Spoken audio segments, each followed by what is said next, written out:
Vamos retornando, galerinha, vamos retornando. E aí, pessoal, na aula de hoje, você que está chegando agora, né? Se você está chegando agora, eu vou te explicar.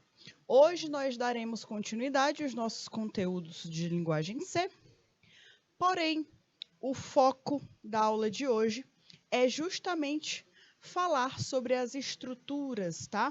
As estruturas de um projeto, viu? As estruturas de um projeto em linguagem C. Então, nós estamos fazendo tipo uma revisão, retomando aí os conteúdos principais, como vetores, matrizes. E aí, turminha, lá no final, né, daqui a pouco a gente vai começar a falar sobre essas estruturas desses projetos, certo?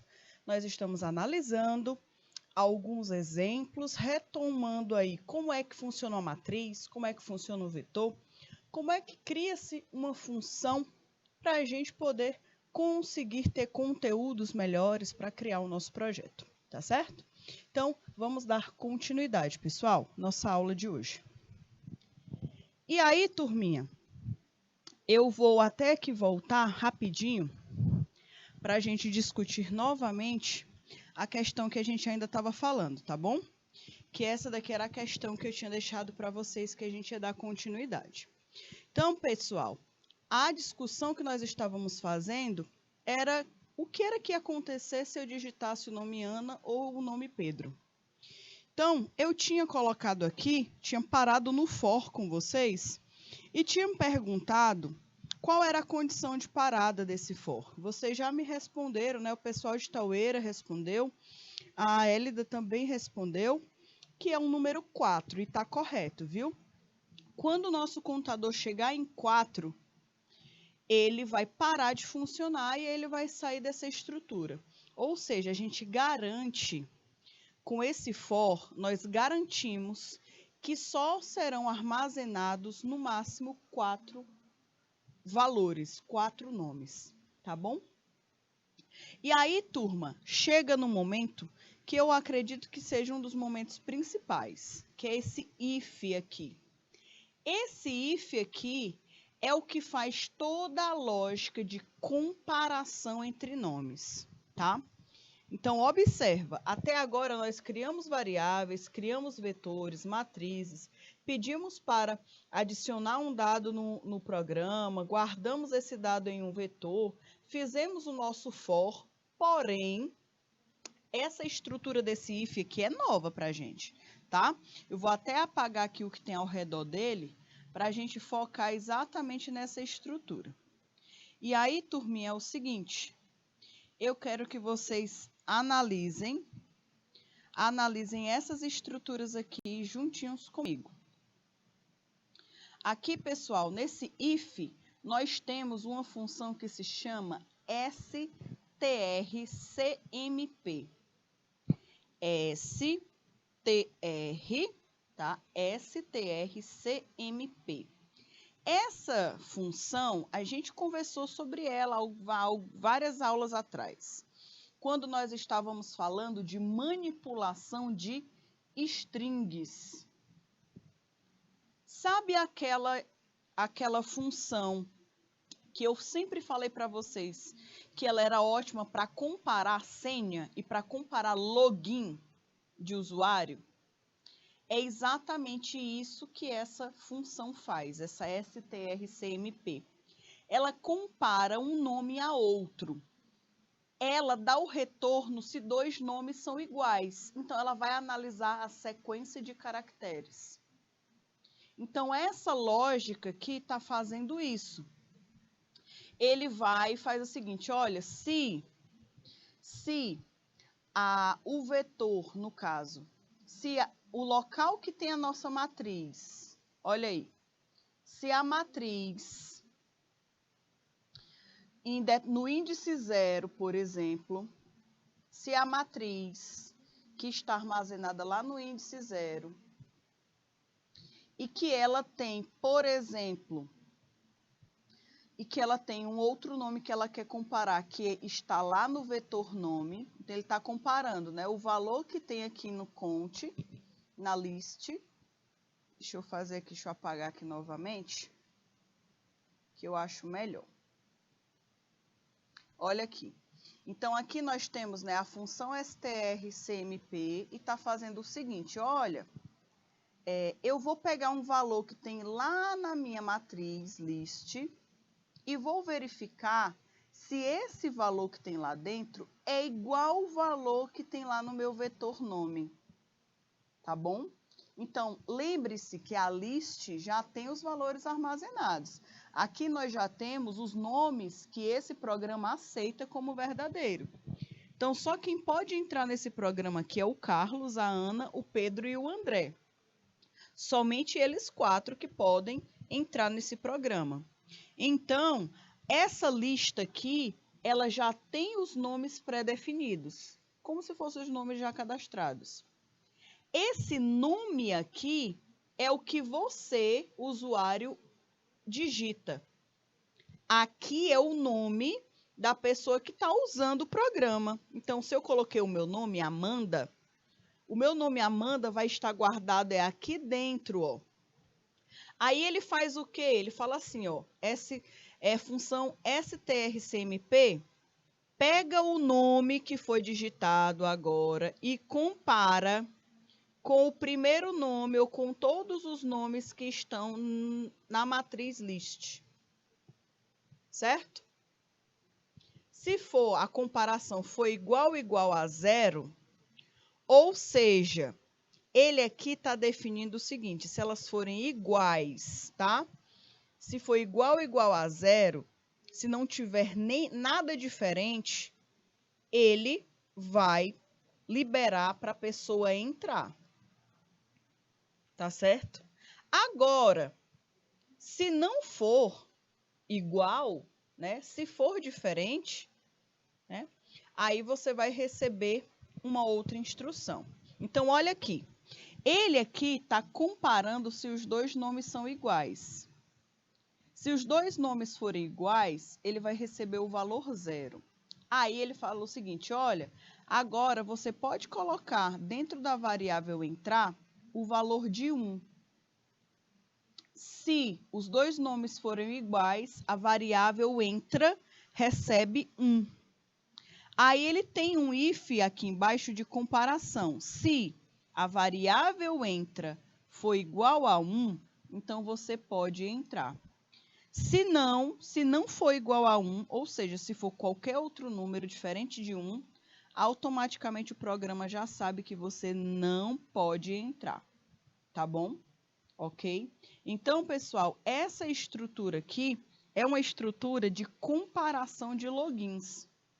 Por que Ana, né? Esse primeiro nome aqui, de acordo com o que a Elida Sofia escreveu, por que ele não entra? Porque ele vai analisar caractere por caractere. Então, ele vai falar assim, esse A aqui está correto, o N está correto, mas a próxima letra não é esse N. Então, por ter uma única letra errada, ele já não considera Ana com 2 N's igual a Ana com um N só. Tá bom? Então, é isso que ele faz, né? É diferente de Ana, por exemplo. Tá? Um é diferente do outro. Então, para Ana, apareceria a mensagem, você não pode entrar. Já para Pedro, iria aparecer, você pode entrar, tá certo? Então, se você... a gente conseguiria matar a charada somente com essas 3 linhas de código final, tá? Se fosse uma questão para você analisar o código, você conseguiria desenvolver o pensamento lógico só com essas 3 estruturas. Mas como o nosso foco é relembrar como cria uma estrutura de manipulação de string, por isso que eu estou explicando para vocês novamente o strcmp. Então, por isso que eu estou falando que no momento de vocês fazerem um projeto de vocês, vocês vão ter que recordar alguns conteúdos, tá, galerinha? E aí, pessoal, olha aqui. Aquele mesmo exemplo agora, tá? Aquele mesmo exemplo que nós utilizamos, que nós acabamos de testar, porém ele com um olhar diferente. ele está utilizando outras estruturas de alocação de memória. Agora que ele está utilizando, ele também está utilizando o vetor, tá? Ele também está utilizando uma matriz, mas agora é através de ponteiros, tá bom? Então, ó, usando vetores de ponteiros para string, o programa verifica se um nome entrado, né, ou então adicionado pelo usuário, pertence a um vetor inicializado de ponteiros para string. Então, aqui é a mesma lógica, só que a única diferença é que o armazenamento de dados na memória aqui está sendo feito de forma dinâmica, tá bom? Dinâmica. Ah, professora, eu gostei mais do outro exemplo. Eu fico mais confortável de fazer ainda com alocação estática. Tem algum problema fazendo o meu projeto desse jeito? Não, não tem problema nenhum, tá certo? Você pode escolher sim quais são as estruturas que você se sente mais confiante, que se sente mais seguro de criar. Então, eu conheço pessoas que qualquer condição elas só fazem com for, ou só fazem com if, um monte de if. Poderiam utilizar outras? Poderiam, mas se sentem mais à vontade com o estilo de código. Ok, eu não vou assim determinar o que você deve e o que você não deve utilizar. A questão é resolver o desafio, tá bom? O objetivo é resolver o desafio, tá? Então, aqui, pessoal, é a mesma lógica, a mesma estrutura. Só que aqui, ao invés de ter simplesmente uma lista, ele está utilizando a estrutura de ponteiros, tá bom?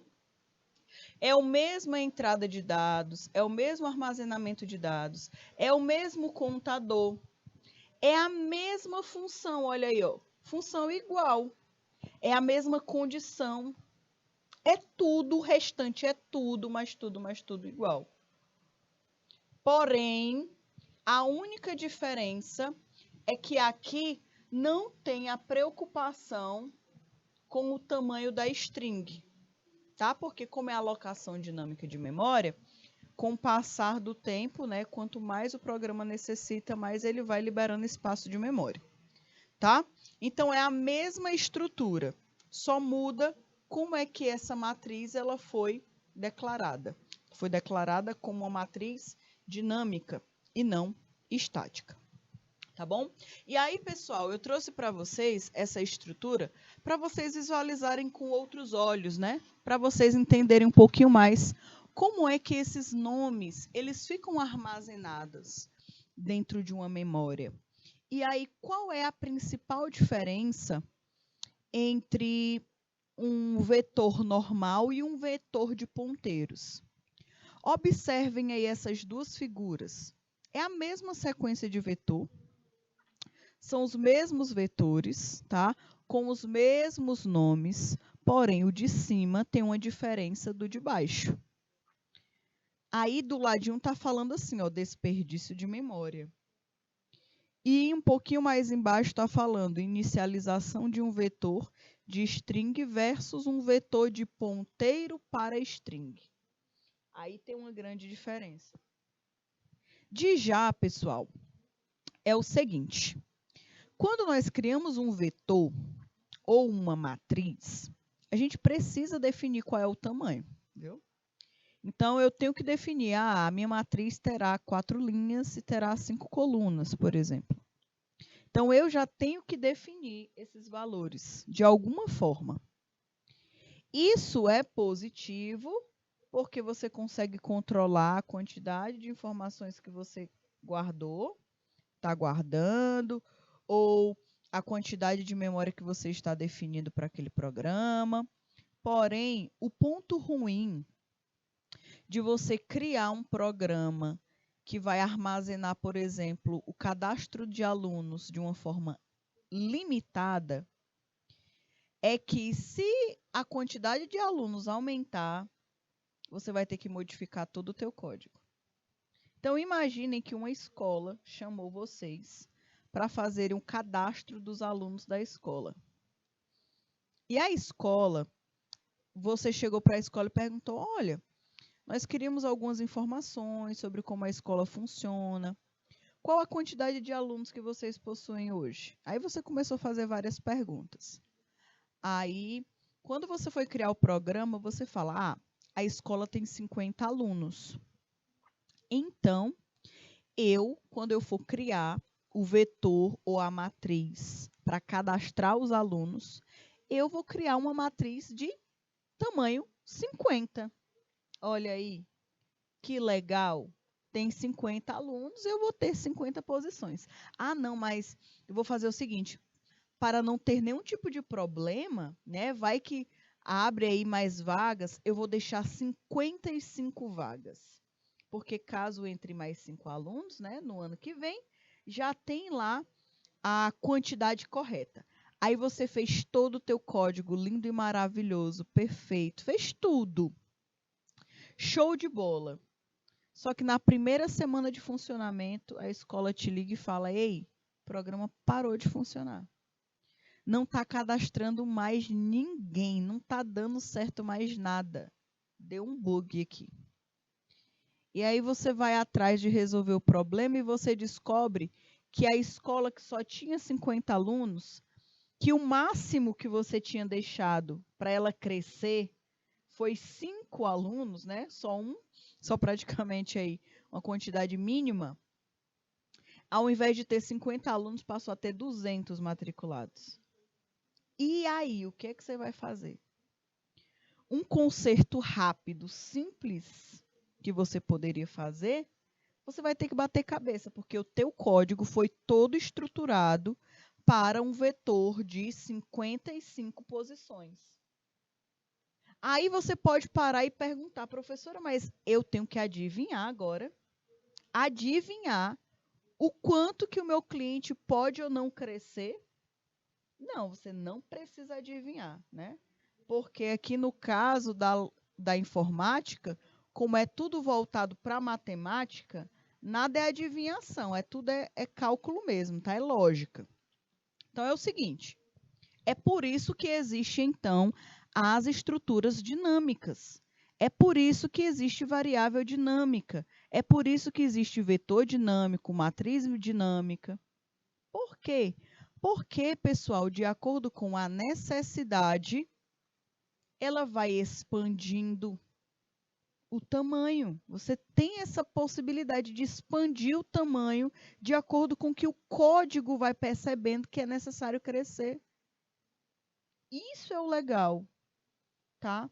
De uma estrutura dinâmica. E aí, pessoal, ao mesmo tempo que eu dei esse exemplo para vocês, eu vou dar o inverso. Imaginem aí que vocês foram chamados pela escola para fazer aí, no caso, um cadastro de alunos desistentes da escola, tá? E aí, no caso, turminha, vocês fizeram um cadastro de alunos desistentes de 200 unidades, né? Vocês criaram um vetor para armazenar até 200 alunos desistentes da escola. A gente vai colocar essa quantidade e tudo mais, provavelmente não precise passar. Aí vocês criaram, ok. Armazenaram valor, espaço de memória no programa de vocês para 200 cadastros de alunos desistentes. Aí você vai, passa o tempo, você entrega o software. Aí, no caso, a escola começa a falar que o sistema está um pouco lento e tudo mais, mas tudo bem, isso acontece. Quando você vai fazer a manutenção do software, que você vai analisar o banco de dados, você percebe que daqueles 200 alunos desistentes que você deixou espaço de memória armazenado para ser cadastrado, só estava sendo utilizado 10. Naquele ano inteiro, só foi registrado 10 alunos desistentes e você deixou o espaço de memória no programa para 200. Olha o tanto de memória que você gastou no programa, tanto de memória que você gastou, que você guardou na execução de um programa que você nunca nem utilizou. Isso é um desperdício de memória. Isso é um problema quando você cria um software que vai ser utilizado por uma empresa. deixa lento, o software não roda, né? Com o passar do tempo que o software vai sendo utilizado, você vai tendo gargalos, o software fica pesado, lento, difícil de abrir. E isso pode também ser resolvido através da utilização de estruturas dinâmicas, porque você só precisa utilizar o que você está usando. Não precisa ficar armazenando um monte de memória que você não vai usar. Então, esses dois exemplos estão mostrando exatamente isso. O exemplo de cima, todas essas partes de cor vermelho poderiam não estar sendo utilizadas. Por quê? Porque está utilizando mais espaço do que deveria. Tá bom? Ok? Então, um dos principais objetivos das estruturas dinâmicas é eliminar o desperdício de memória e também não prejudicar o crescimento, né, do banco de dados, o crescimento do software. Tá bom? Alocação de memória.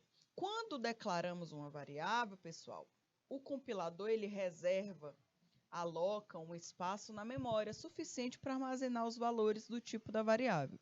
E a gente já conversou sobre isso. Por isso que existem os tipos de dados, tá?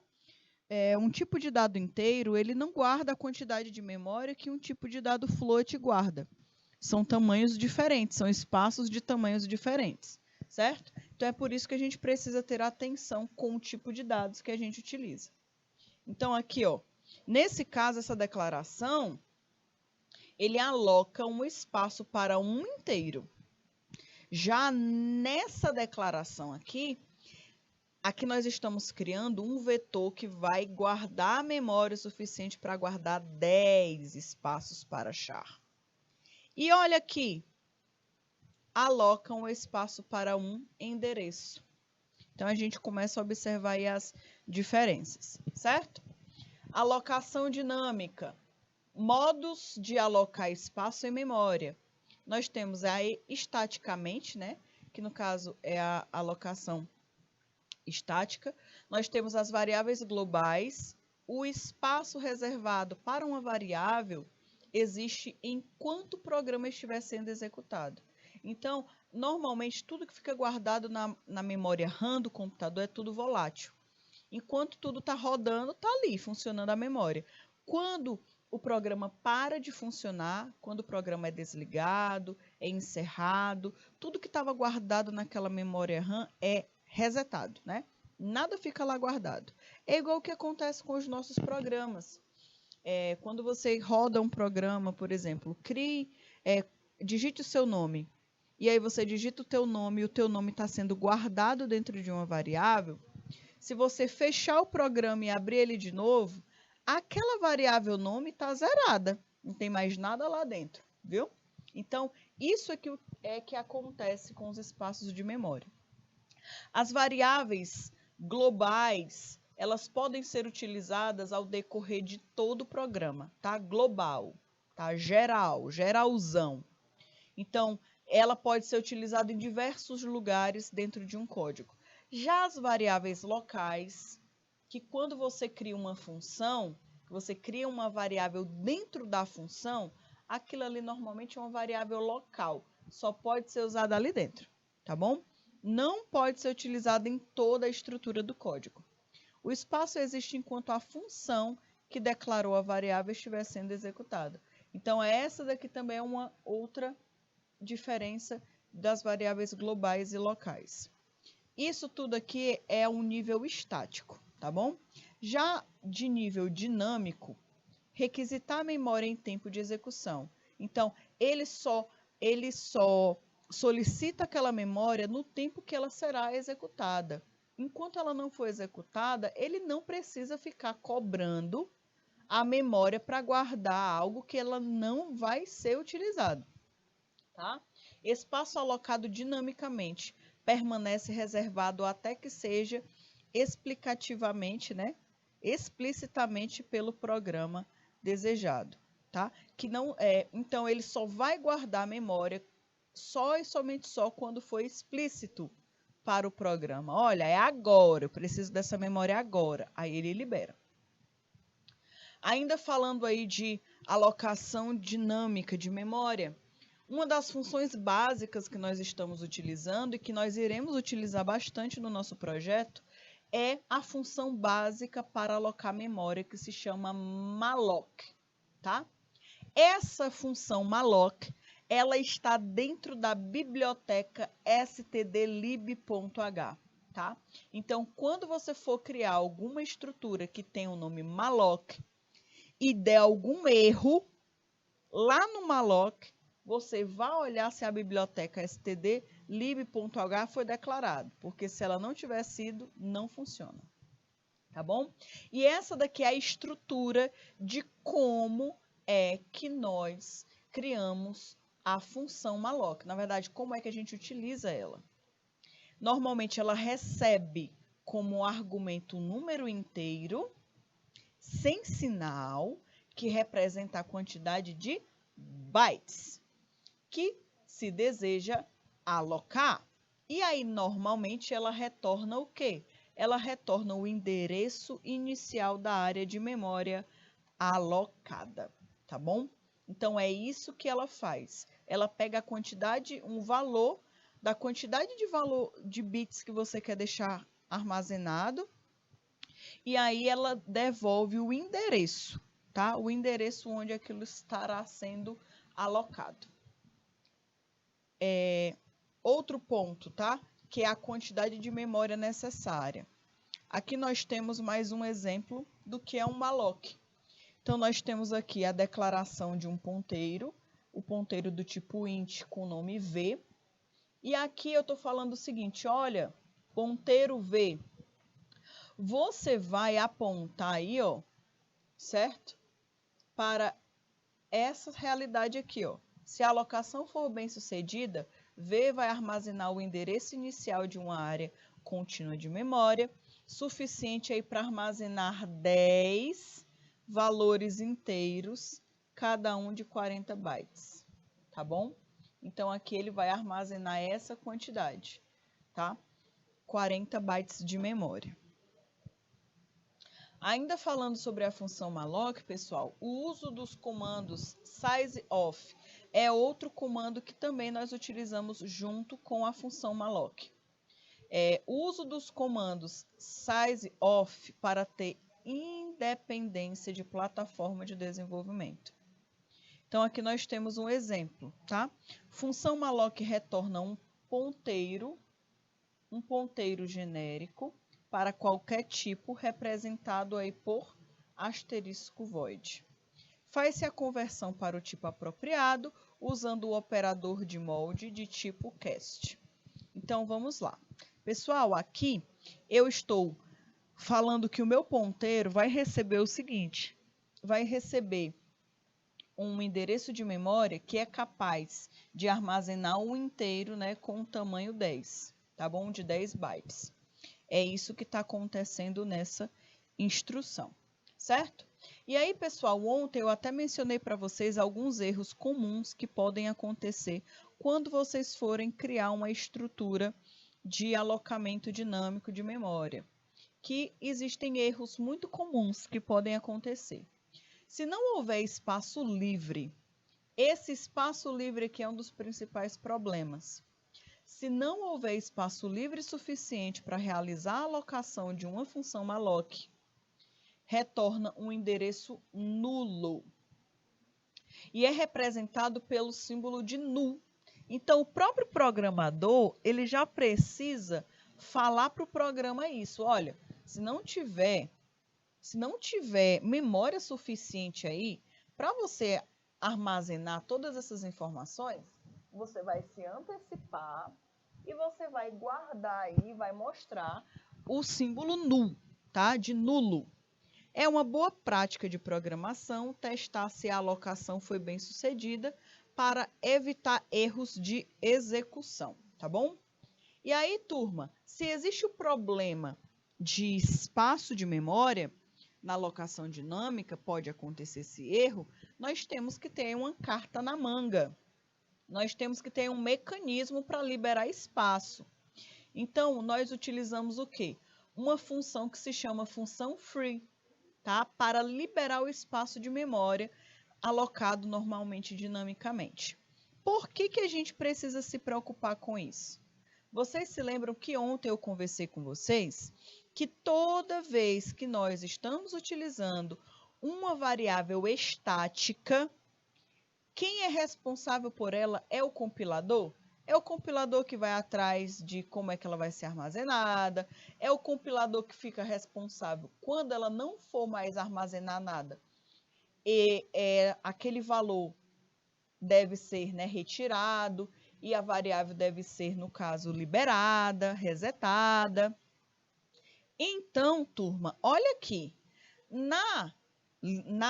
no espaço alocado de memória dinâmico, quem é responsável por tudo são vocês, somos nós, programadores, tá? Então, o programador tem que ficar preocupado com quanto de memória, quando é que ela é utilizada. Depois que ela for utilizada, ó, retirar todo mundo que está armazenado lá dentro, deixar tudo limpo, zerado, tá? Para ela ser utilizada novamente. Então, para isso, nós precisamos, na verdade, obrigatoriamente utilizar uma função de liberação de memória, que é a função free. E aí, turma, nós falamos, olha, essa função ela é do tipo void, ela não retorna nada, porém você vai dar aí um void no endereço específico que está lá naquele endereço de memória. Recebe como parâmetro o ponteiro da memória a ser liberada e o espaço de memória fica livre para ser alocado futuramente pelo próprio programa ou outro programa qualquer que vá utilizar aquele espaço. Recomenda-se, turma, liberar o espaço de memória previamente alocado, que não é mais necessário. Então, assim que você não for utilizar mais, você já libera, tá? Não vai utilizar mais, libera logo para poder facilitar a vida de quem for utilizar novamente. E aí, galerinha, nós temos dois exemplos aqui para vocês visualizarem, observarem, que primeiro é a declaração de um ponteiro V, abre-se o espaço na pilha para o ponteiro, e do ladinho nós temos reserva-se o espaço de memória da área livre e atribui o endereço AV. Então, aqui, turma, nós temos um que abre o espaço, certo? E que esse espaço vai ficar aí aberto. Em muitos casos, não vai ser utilizado. E o outro, segundo exemplo, mostra, né? Reserva-se o espaço de memória na área livre e atribui o endereço V ao espaço necessário, tá bom? Aqui está mostrando que normalmente dentro de uma estrutura, no caso dinâmica, a gente utiliza melhor a memória como um todo, tá? É mais bem dividida. E aí, turminha, trouxe para vocês aqui mais um exemplo, tá? Para a gente praticar, que aqui no caso nós temos um exemplo, que nós temos a declaração de um vetor, nós temos a utilização do do while, olha aí. Faz tempo que a gente não observa o do while, tá? Então, nós temos, né, o printf, quantidade de números. E aí ele vai analisar se essa quantidade de números ela está dentro de um padrão, tá bom? Aqui, pessoal, não tem nada de novo para a gente, que a gente já conversou sobre todas essas estruturas anteriormente, tá? Porém, o ponto foco, o foco que eu quero que vocês tenham nessa questão, se vocês forem tirar ela de apoio, de base, para fazer alguma parte do projeto de vocês, o tamanho pode ser insuficiente ou um desperdício muito grande de memória, tá? Essa quantidade aí de um vetor de 2.000 lugares, pelo amor de Deus. Então, toda vez que esse programa for rodar, a memória tem que ficar preocupada em guardar espaço para 2.000 lugares. Cada lugar desse vai ficar reservado um valor para armazenar um float. Logo, um float, que é praticamente o dobro de um int, é muita memória, pessoal, desperdiçada, tá? Muito desperdício. E aí, galerinha, a declaração de vetores, elas implicam em alocação estática de memória. Isso é o que normalmente nós observamos, tá? A declaração estática de memória é mais utilizada. Com a alocação dinâmica, nós podemos criar algo como um vetor cujo tamanho é decidido em tempo de execução, ou seja, um vetor dinâmico. Então, o próprio programa, ele não precisa determinar que esse vetor tem um monte de espaço, sendo que ele só vai utilizar esse aqui, o primeiro. Tá? Isso que é um grande problema. Já nos vetores dinâmicos, o programa, ele fala, estou precisando de 2 lugares. Vou criar 2 lugares. Na próxima rodada eu já vou precisar de outro. Ele já libera mais um. Vou precisar de mais outro. Vou liberar outro lugar. Então, ele vai liberando espaço da memória, ele vai solicitando espaço na memória de acordo com a necessidade de execução. Então, isso que é muito bom para qualquer programa, tá? Para tal, usaremos variáveis do tipo ponteiro, que receberão os endereços iniciais do espaço alocado dinamicamente. Com o endereço inicial, podemos navegar pelo vetor. Então, turma, aqui nós temos o mesmo exemplo mostrado anteriormente, porém o foco desse exemplo é analisar que agora nós temos ponteiros. Nós temos estruturas dinâmicas que guardam as informações. Nós temos aqui a função malloc. Nós temos aqui a quantidade de números vezes a quantidade do tamanho que será armazenado.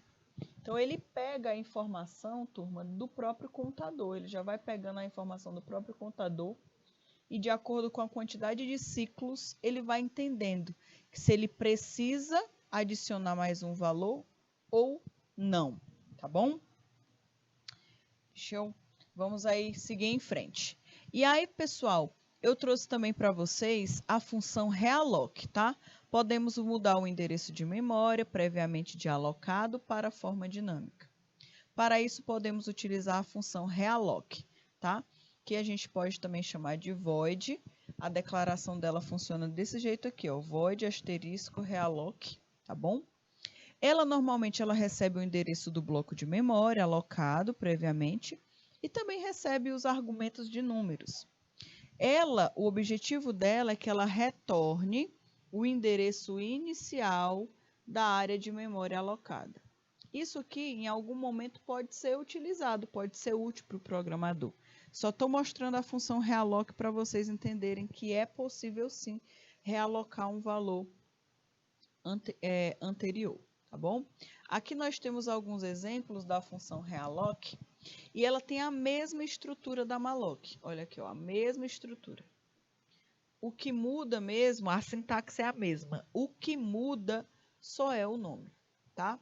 Então, isso aqui ajuda com que também o tamanho do vetor seja mudado de forma dinâmica, tá bom? O tamanho do vetor muda dinamicamente. Aqui em cima, com a malloc, a alocação de memória é de forma dinâmica, tá? Então, um altera o tamanho do vetor de forma dinâmica e o outro altera a forma de colocar as informações dinamicamente, certo? E aí, turminha, eu trouxe para vocês também essa função, esses vetores locais e funções. Aqui no caso, eu trouxe para vocês, só para vocês observarem, algumas estruturas que normalmente não são tão corretas assim de utilizar na hora da criação de vetores, tá?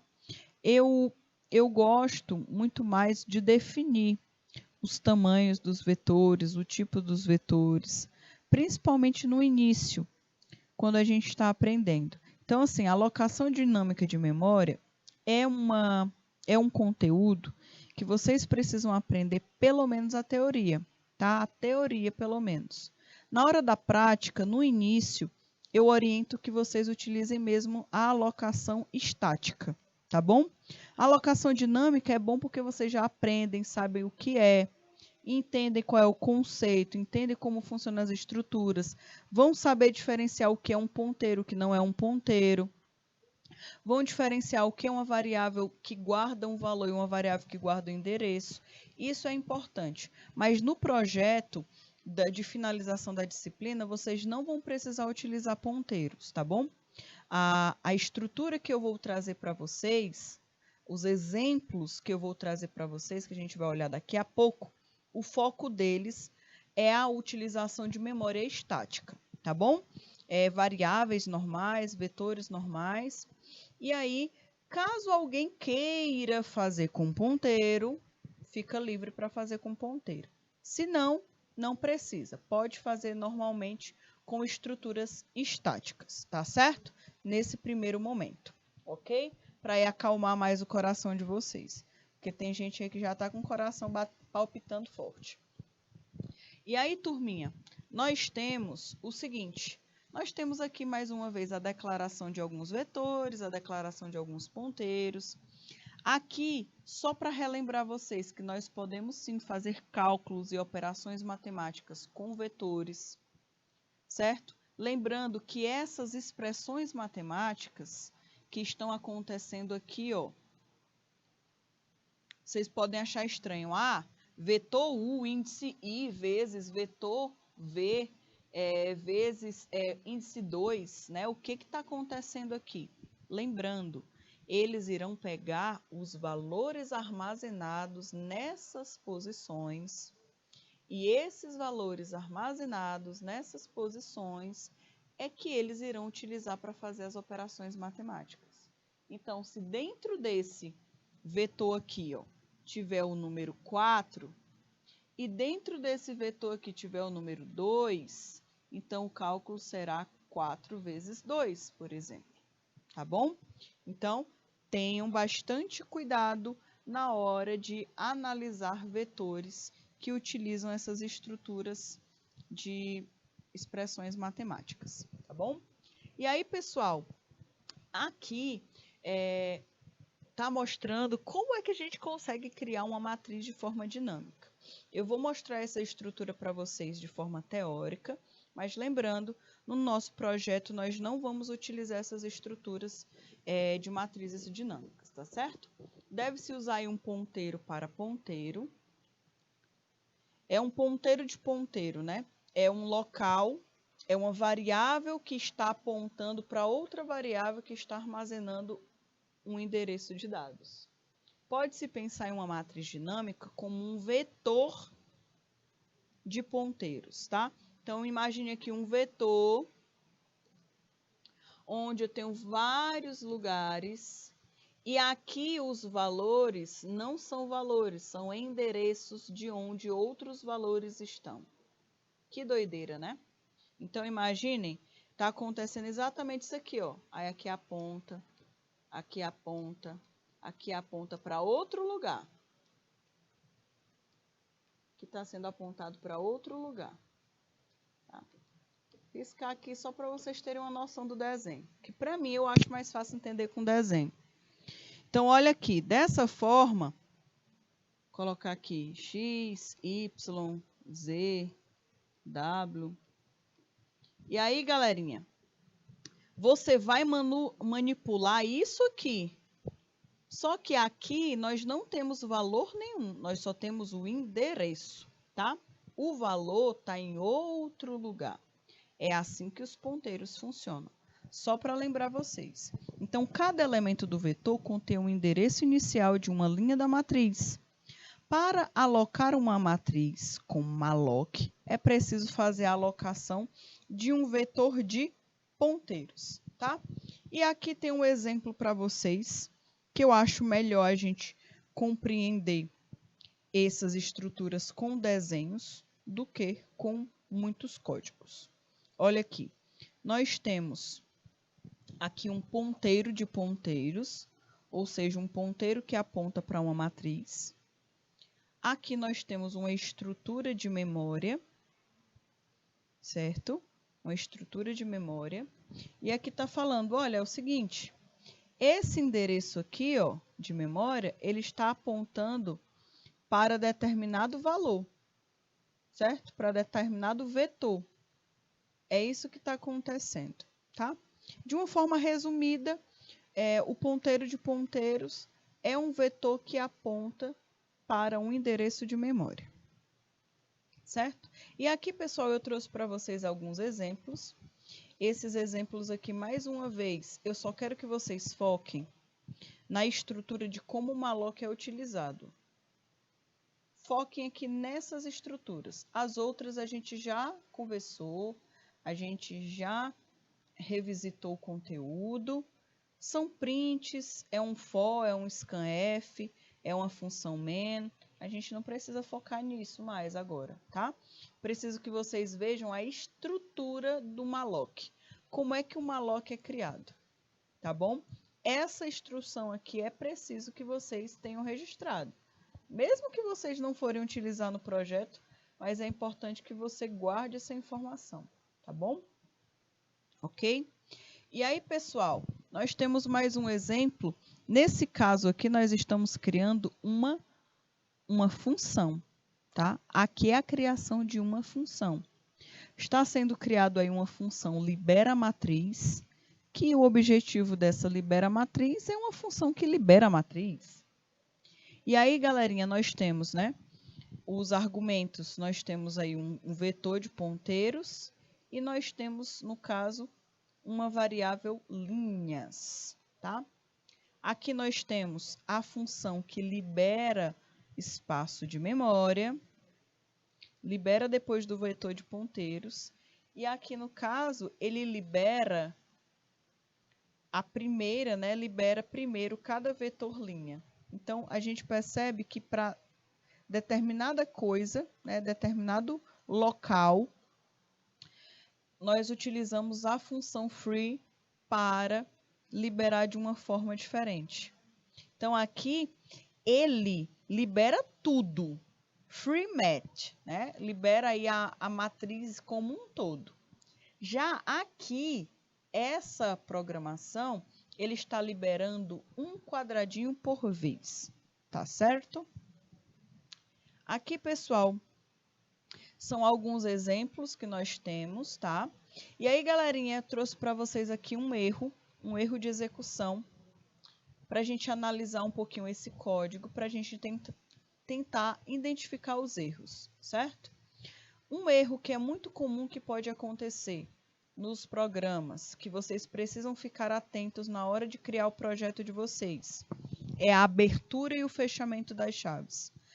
A abertura e o fechamento das chaves é um tipo de erro que acontece nos programas, que às vezes a gente demora mais tempo para encontrar, porque é algo tão besta, é algo tão simples, que às vezes a gente acha que não cometeu esse erro de esquecer de fechar ou de abrir uma chave, tá? Outro erro muito comum, pessoal, é o ponto e vírgula. É a gente está escrevendo um comando, colocar ponto e vírgula, esquecer de colocar o ponto e vírgula, só colocar o ponto, não colocar a vírgula, e assim sucessivamente. Então, turma, tenham muita atenção, abertura e fechamento de chave, abertura e fechamento de colchete e de parêntese. Ter atenção na onde deve se colocar ponto e vírgula, onde deve se colocar vírgula. Lembrando, se você for utilizar números fracionados ou números aí com casas decimais, lembre-se, você não pode escrever 3,5.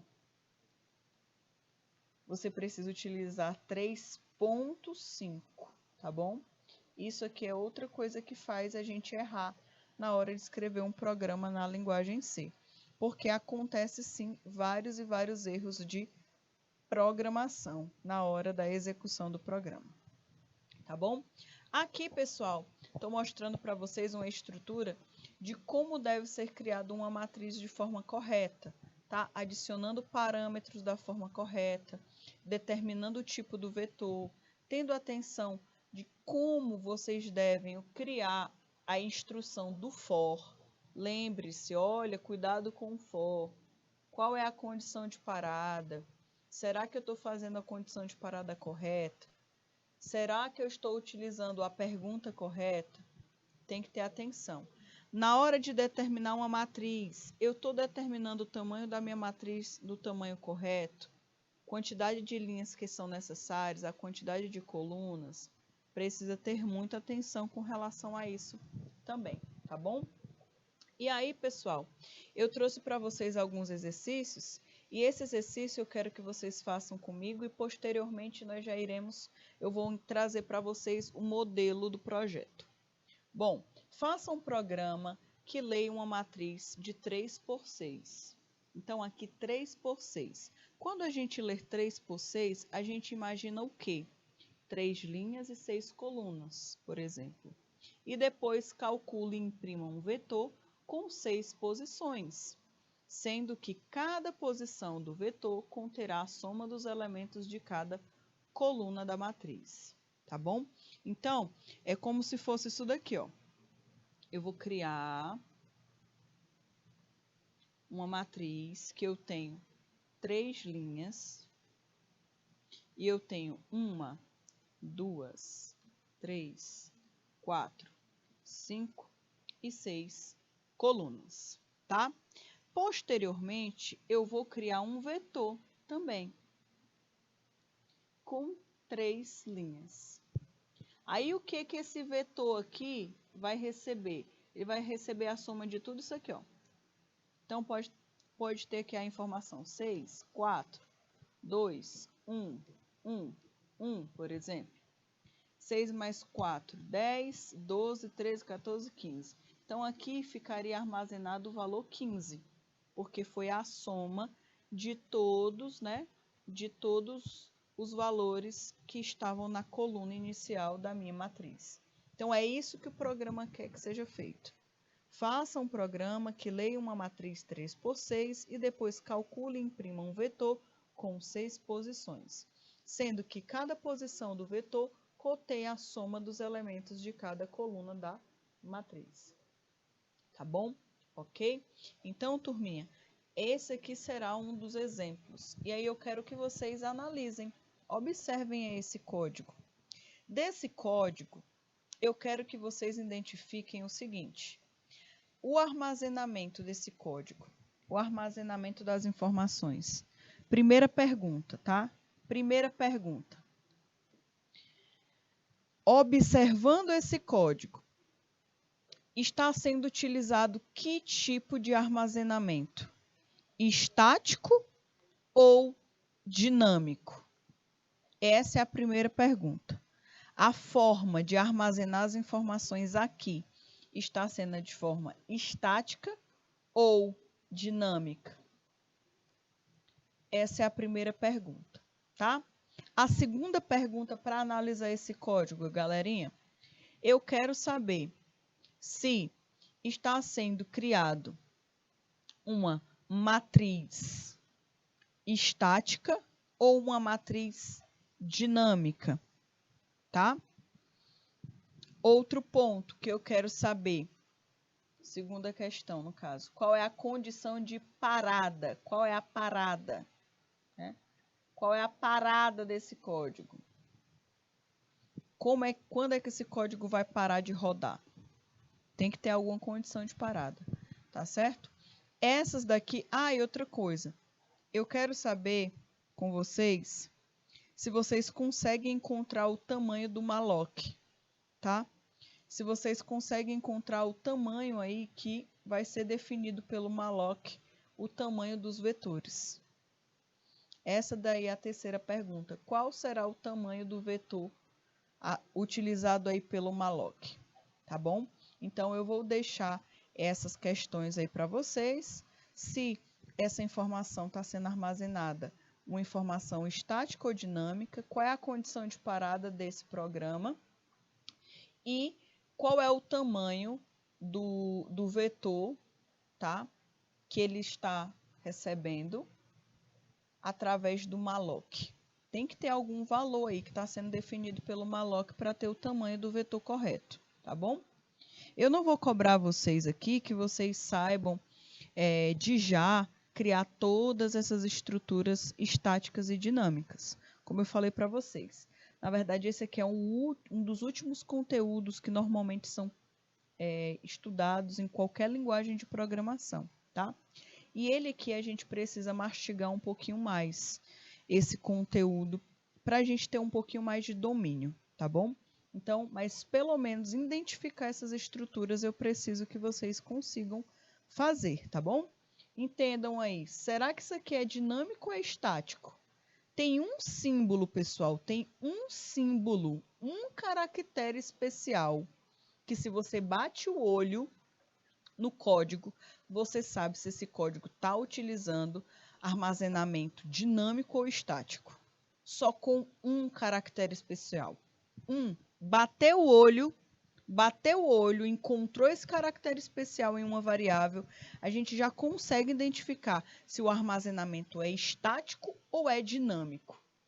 Então, recordem aí qual é o caractere especial, vejam se esse caractere especial está no código, e aí vocês vão conseguir encontrar a resposta muito mais rápida, se é dinâmico ou se não é dinâmico.